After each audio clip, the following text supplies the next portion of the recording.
Okay, it's Lola Ewan, and I am here today at Hull Fisheries Heritage Fisheries Centre talking with Ken Shakesby. It's March the 6th, 2025, and this conversation's been recorded on behalf of Seen But Not Heard. Okay, right, so Ken, can you talk to me a little bit about your memories of Hessel Road? Yeah, I have always lived on Hessel Road as long as I can remember, up to getting married. I got married in 1966, and we moved to a small flat on Beverley Road. But prior to that, like I said, I've lived on Hessel Road with my mum and dad, of course, and my siblings for a number of places. But yeah, I've always been a Hessel Roader, and I still am. And it's got lots and lots of memories for me as Hessel Road. Some good, some bad, but when I sit or when I come down Hessel Road, I tend to always go back in time, and I always visualise how it was and how it is. And the sad truth of the matter is, it'll never be nowhere as it was. And it's worse than it ever will be, or the question is, will it ever get worse? Because in the day, Hessel Road was booming for the fish docks. And we used to have in Hull, which I think we've got average population of about 300,000 people, give or take so many. So you could say that the east side of Hull was where the commercial docks was, the deep sea docks, merchant navy docks. On the west side, Hessel Road, is where the fish docks was. So this was a tradition, it's West Hull. But anybody came and sailed on the trawlers, and it was so good. And I can remember very well.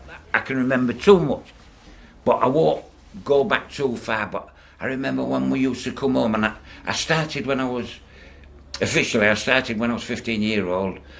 Would come home, I was a galley boy on the ship, we'd been away for 3 weeks, good weather, bad weather, depending, and then all you got was a weekly wage, and you used to stand outside your ship's office, and when the crew would come and settle up, they would see you stood there, and you were standing there hoping that they would give you what we say 10 bob or 10 shillings in the day, a little backhander, because you used to clean the cabins and, clean the facilities and just try to look after the ship and people, and that was the payback.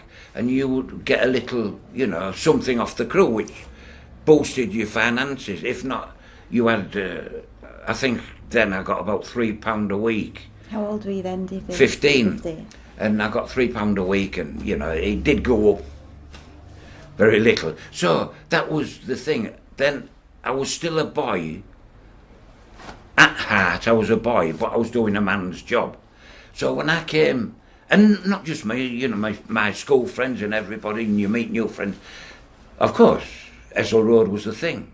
And then, 15, you're underage, you could not go in pubs and things like that. So there used to be a few cafes up and down Hessel Road. And you went, not with a gang, but, a few of you. And I think in them days there was no gangs, it was groups. I think that's a nice word to use, groups.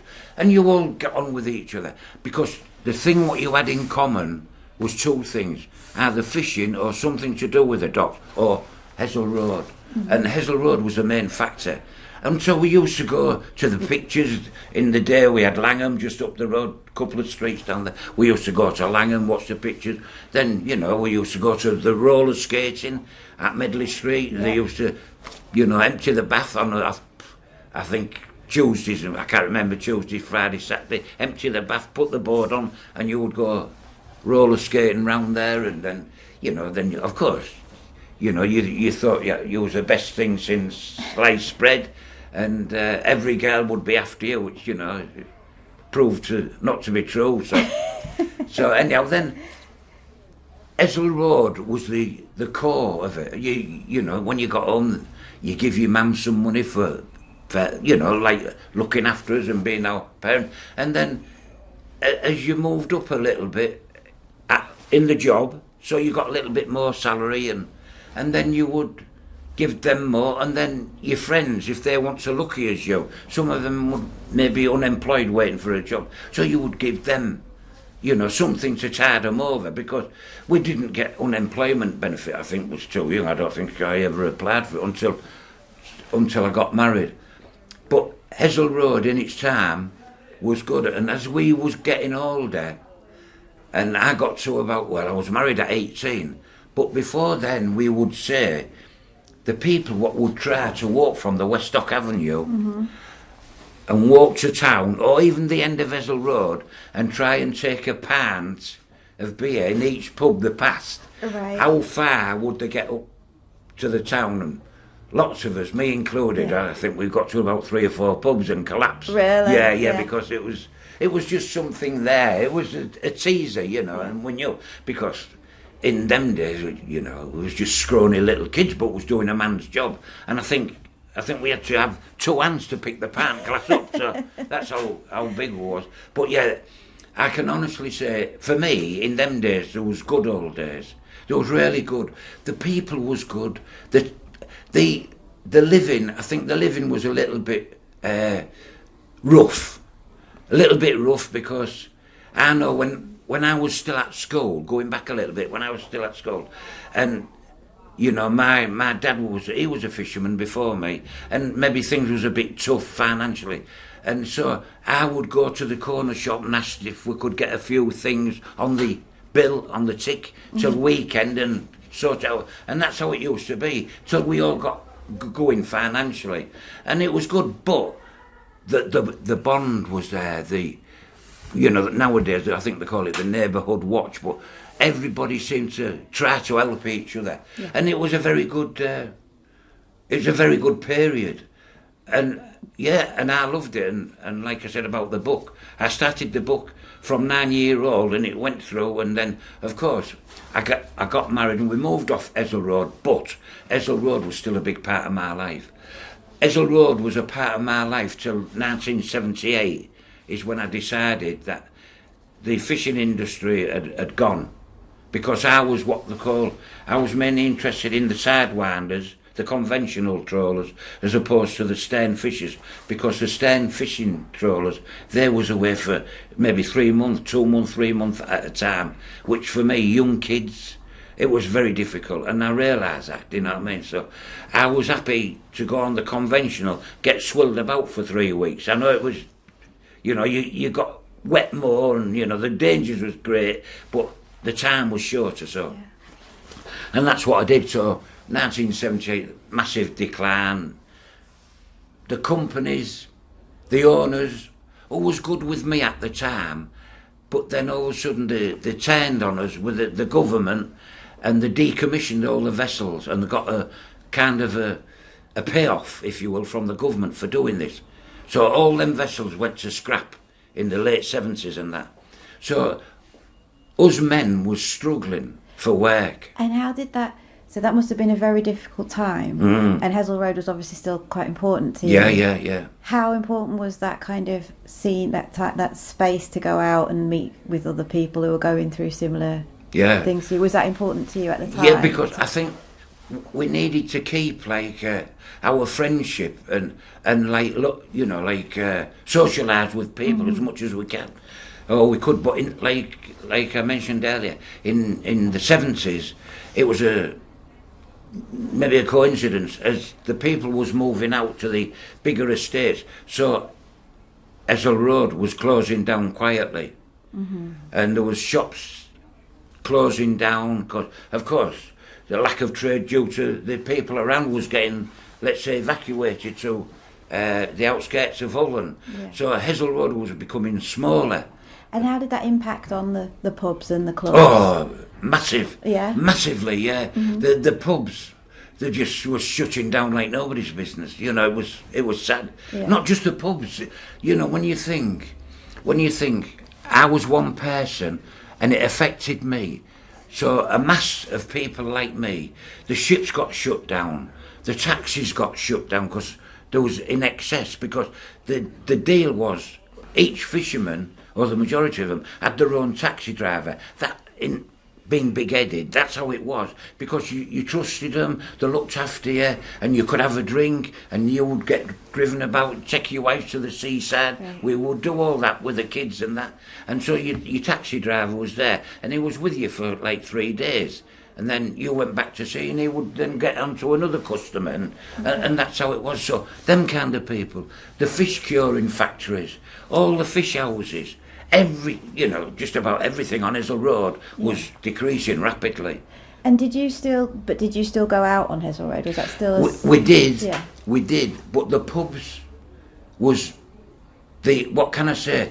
Because the ships was going, and this is how it was. For example, when the ships was going, all of us realised we've got to look elsewhere. Some of them decided to stay on and all that they could still make a living out of what they was doing. Yeah. But a lot of us didn't want to wait for that, crunch. So, for example, a lot of us went overseas, and I was one of them, and we started off in Egypt on the vessels there, learning in the oil and gas, till we got an experience, understanding of it all. And so I'm saying that we got these job offers from the Skippers and Mates Guild on the fish stock, and so consequently lots of people was doing the same, going abroad. Yeah. So this Hessel Road was getting shorter and shorter, and our friends, we'd either work with them overseas, because in them days, you didn't really commute as such via phones or emails. There was nothing like that, so you would see them. And then, by then, Hessel Road was really, really shut down in an unofficial way. We're talking, for me, 80s. There was the few pubs uptown where we used to go uptown, and, the odd pubs, what was still there. There's still a couple of them now where they go uptown, but I think the blunt word was, it's gone, it's finished. And I would say, for me, in the 80s, the Hessel Road as I knew it was there no more. Right. It was there no more. It was so sad. My brother, he lives across the road as we're talking now in one of them flats. Yeah. He's lived there for quite a while, and we talk now and then, and he tells me about the changes what he's seeing every day, and it's not good. Right. It's really not good, because we've lost. I think we've lost our identity. This is why I like to come here on a Wednesday, maybe blow off a little bit. I haven't gained anything, but I'll go out feeling a bit better, and that's what it is. But Hessel Road will never be forgotten as far as I'm concerned. It's marvellous. The pubs, the clubs, the discos and everything, the nightclubs in town, you always knew somebody, and you looked after them if you could, because you knew there was it. Yeah. It was big, but it was small, if you see what I mean. So thinking about those, like specifically some on Hessel Road, like Rainers and D Street Club, were there any that you particularly liked when it was sort of somewhere that you would go because I like Rainers. I did like Rainers a lot, because how it used to work for us is that if I was classed as a fisherman man, I would always, this is how it worked. You would meet the mate.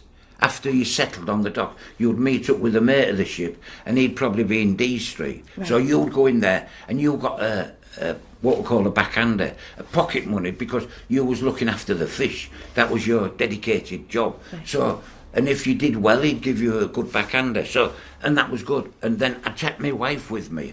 I mean, my wife's never drunk.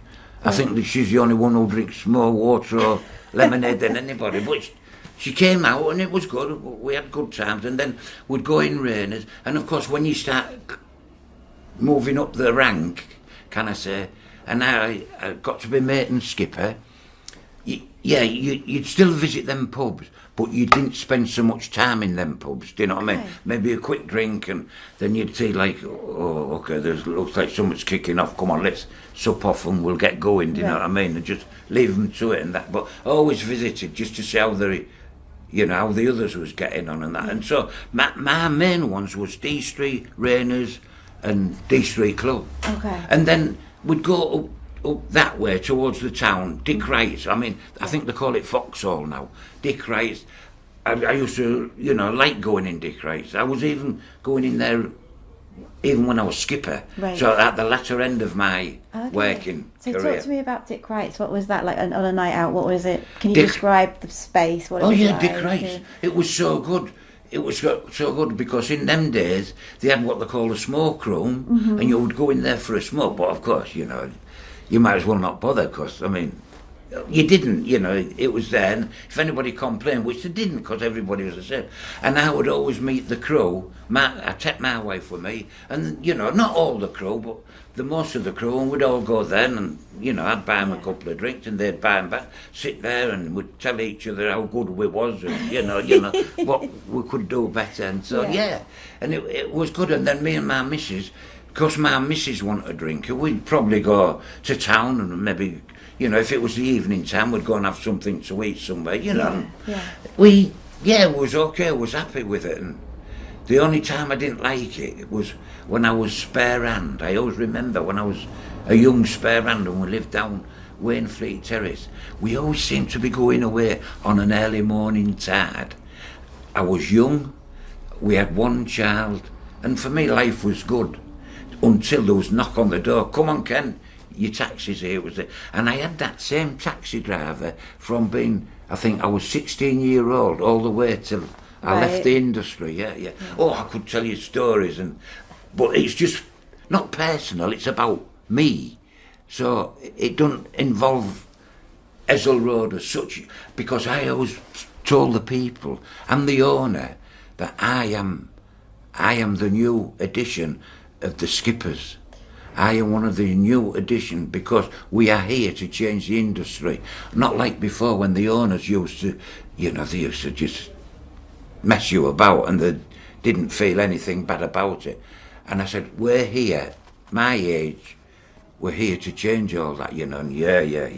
And I think I did. Yeah. I'd like to think I did it. Yeah, because going back to the taxi driver, Jimmy McFarlane was the taxi driver. Mm-hmm. And I always remember when I got my mate's ticket, and something happened. What I don't know anybody else what happened to, or I can't think of it. But I went down on the dock, and one of the company delegates said to me, "Have you signed the contract?" So I said, "What contract?" "Oh, mates and skippers are signing this contract." We're not that stupid, what I mean? So I said, "No, I'm not signing no contract." So they said to me, "If you don't sign the contract, you won't get a ship in this company again." I said, "That'll do me." So I'm just walking off the dock and I'm passing Hamlin's, and the company man was Rennie Corkwell. And, he knew me dad and that, and I knew me. "What are you doing, Ken?" I said, "I've just got my mate's ticket." But, they give me a hard time. So he said to me, "I'll put your bosun in the St. Dominic for one trip. Then when you come back, you can go mate there." Well, I'd been bosun, so it was a piece of cake for me. So I said, "Yeah, okay." So I signed on, and I was happy with it. Signed on, and I walked home from the fish dock to Beverley Road.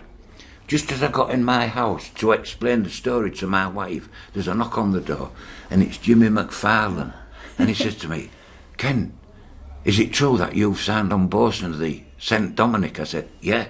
He said, "I've come to get you." I said, "What for?"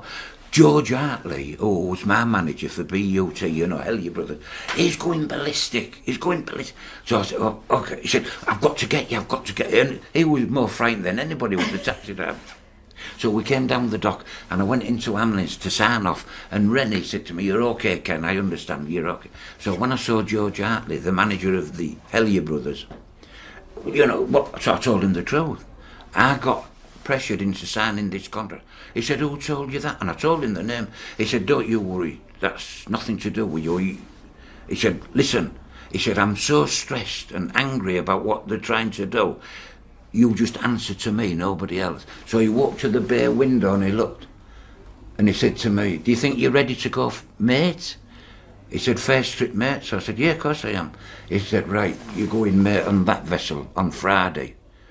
Just like that, do you know what I mean? And I thought, and that's when it all changed for me, So, and these stories go on forever. Yeah. Well, I just wonder if I just show you some photos and see if you remember any of these people. Okay, yeah. So Jerry gave me the photos. Who did? Jerry. Let me get my...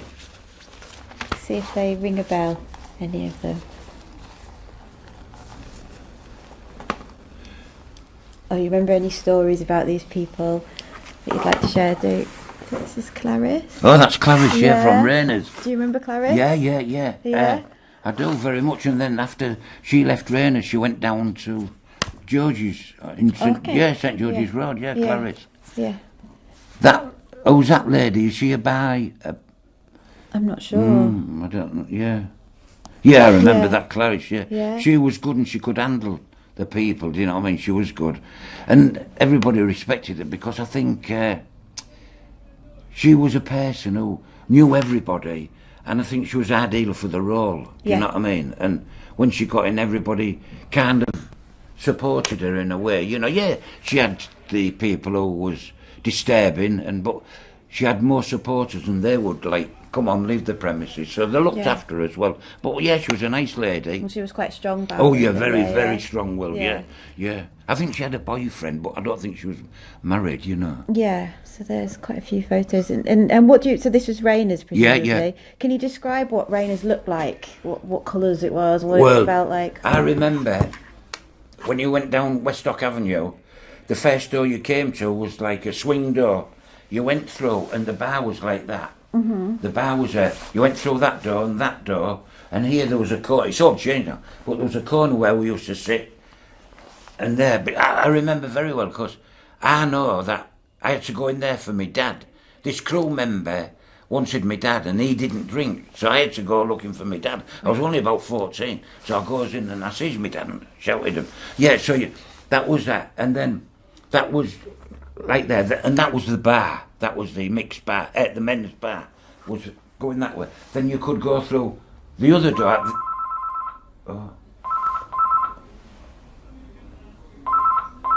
Somebody in there. No, I'll just pause there.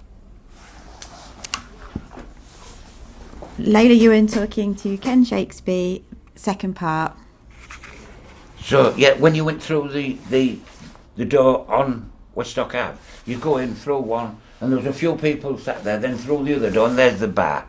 Or the bar went round a little bit, and I think that's where the photo of Clarice is there now. Mm-hmm. And then, like, if you will have come in that way, and at that end there was a door what would take you to the toilet, but also a door what would take you up to the back, what they call the back room. Okay. It was a big back room there, and they used to have sometimes they'd have a guest or a band, or it wasn't a big place, so they had them people. So then you would come back out of there, come back through the bar if you wanted, or go back straight into the street, come round again and go to the door, which is still there now. Both the main all the main doors are still there, and that would be, you'd go in that way, and on your right there was what they call the front room, and there was like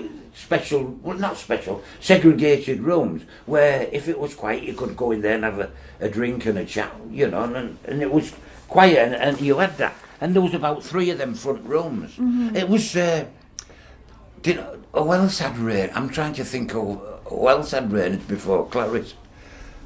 I can't remember, because also one of my pubs as well was the Lion. Okay. People called it Red Lion, but we called it Red Lion, but really it was Lion, and it was just down on the other side of the boulevard. You know, if you go down here, turn left down Newton Street, and because it was close to where we lived, and lots of them got in there, and it was good. And the man who had that, it was an ex-bobber or something off the dock, so everybody was into the fishing industry.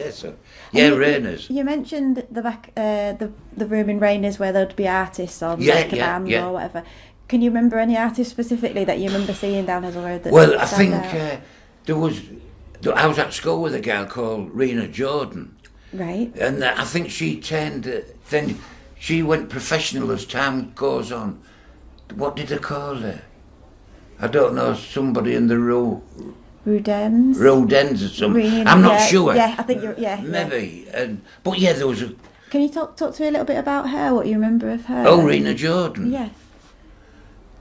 Why, do you know her? Do you know I know of her? of her. Jerry mentioned her. Okay, somebody else mentioned her the other day as well, yeah. Well, Rena Jordan lived down Massey Street off St George's Road, and I was at school with her. Okay, what school did you both go to? Well, then with Rena it was Somerset Street. Okay. And then when you got to 11-year-old, the boys either went this way, that way. The girls went to, I think they went to Somerset Street Girls, or they went to Chiltern Street Girls, or Francis Askew. But yeah, I know 11, you parted your ways. But with Rena, in the day, she was a tomboy. Right. She was a good tomboy, do you know what I mean? And we used, because she lived down Massey Street, and eventually I ended up down Conway Street. So leaving school, I would come along what they call, forget the name, down into St George's Road, into Massey Street, and Rena would go home, and then I would carry on and come on to Division Road, cut through the alley, Division Road, and I was home. And a lot of the kids lived round there, so you all walked home together and that. Then, with Rena, then you start in, you know, you leave school and you go your own ways. Then Rena's brothers, there was Billy, who I knew very well, and the older one to that was Bob, and because there was two Bob Jordans, but this Bob was Rena's brother, and I knew them very well. And then I also sailed with the dad, Sammy, Sammy Jordan, yeah. So, yeah, I did not know her, but we grew up together in a way, and I got to know her family, her brothers. Yeah. And I think she had an elder sister, I'm not quite sure. And you saw her singing as well? Yeah, I saw her singing now and then. She was a bloody good singer, she was I all saw right. her video. She was okay. She could really knock it out, it was good. But, yeah, there was, and then you would get some others.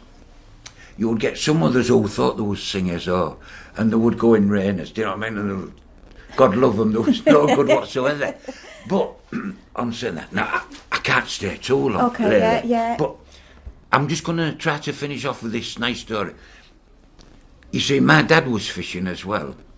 And so, when he landed, or when he settled, got his money, and then I was fishing also, and I was with him, and we had my dad's friend, and they call him Alf Critchison, who lived down Somerset Street on his road.